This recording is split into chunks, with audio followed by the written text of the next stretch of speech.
राधे राधे दोस्तों, एक बार फिर से मेरे चैनल पर आपका हार्दिक अभिनंदन है। दोस्तों, मैं आज आपको इस कड़ी में सावन शिवरात्रि की व्रत कथा सुनाऊंगी।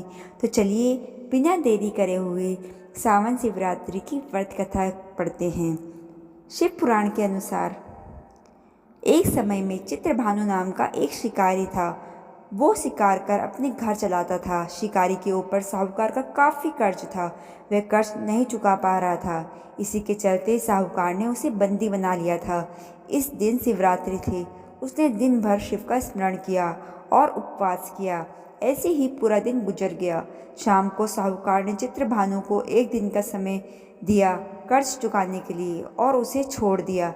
कर्ज चुकाने के लिए चित्रभानु पूरा दिन बिना कुछ खाए पिए जंगल में शिकार ढूंढने लगा। ऐसे ही शाम निकल गई और रात हो गई।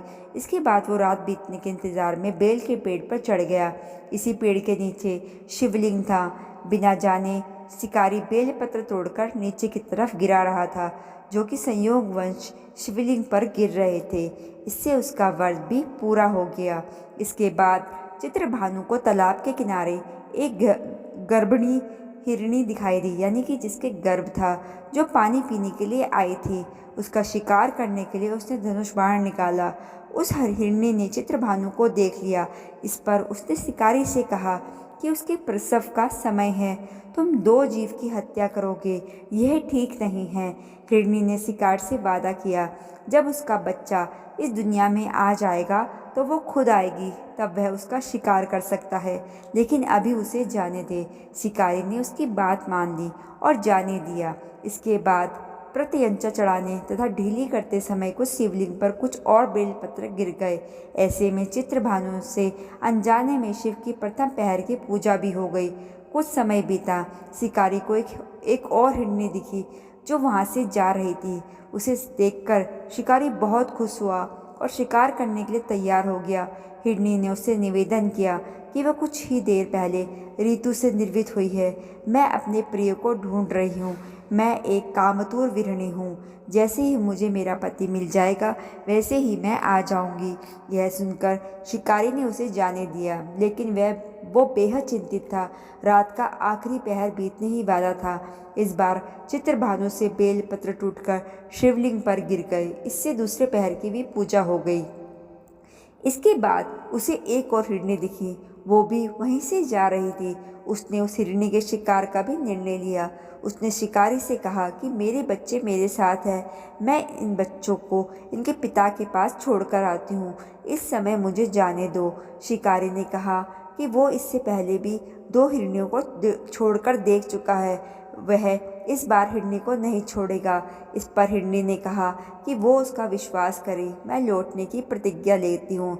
इन सब में शिकारी की शिवरात्रि की पूजा हो चुकी थी और सुबह भी हो चुकी थी। उपवास की भी पूजा हो गई थी। अब शिकारी को एक हिरण दिखा। उसने निश्चय किया कि वह उसका शिकार जरूर से जरूर करेगा। चित्रभानु ने प्रत्यंचा चढ़ा ली। इस पर हिरण ने कहा कि अगर उससे पहले आई 3 हिरनियाँ और उनके बच्चों का शिकार उसने किया हो तो उसका भी शिकार कर ले, जिससे उसे उनका वियोग में दुखी ना होना पड़े। लेकिन अगर उन्हें जीवन दान दिया है तो उसे भी छोड़ दे। जब वो उन सभी से मिल लेगा तो वो आ जाएगा। यह सुनकर शिकारी ने उस हिरण को रात भर का घटनाक्रम बताया। तब हिरण ने कहा कि वो तीनों हिरनियाँ उसी की पत्नी हैं। हिरण ने शिकारी से कहा, जिस तरह से तीनों हिरनियाँ प्रतिज्ञाबद्ध होकर यहाँ से गई हैं, अगर उसकी मृत्यु हो जाती है तो वो धर्म का पालन नहीं कर पाएगी। हिरण ने कहा कि जिस तरह उसने विश्वास पर कर हिरनियों को जाने दिया, उसी तरह उसे भी जाने दे। वह जल्द ही पूरे परिवार के साथ शिकारी के सामने हाजिर हो जाएगा।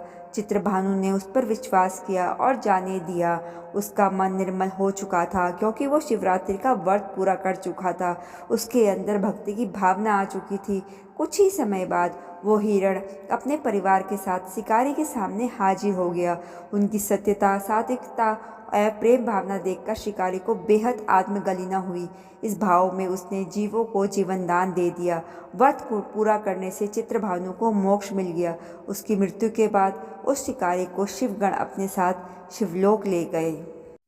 तो दोस्तों ये थी शिवरात्रि से जुड़ी व्रत कथा। आपको ये कैसी लगी मुझे ज़रूर से ज़रूर बताइएगा और अपने दोस्तों में ज़रूर से ज़रूर शेयर कीजिएगा और मेरे चैनल को सब्सक्राइब करना मत भूलिएगा और लाइक भी कर दीजिएगा। राधे राधे।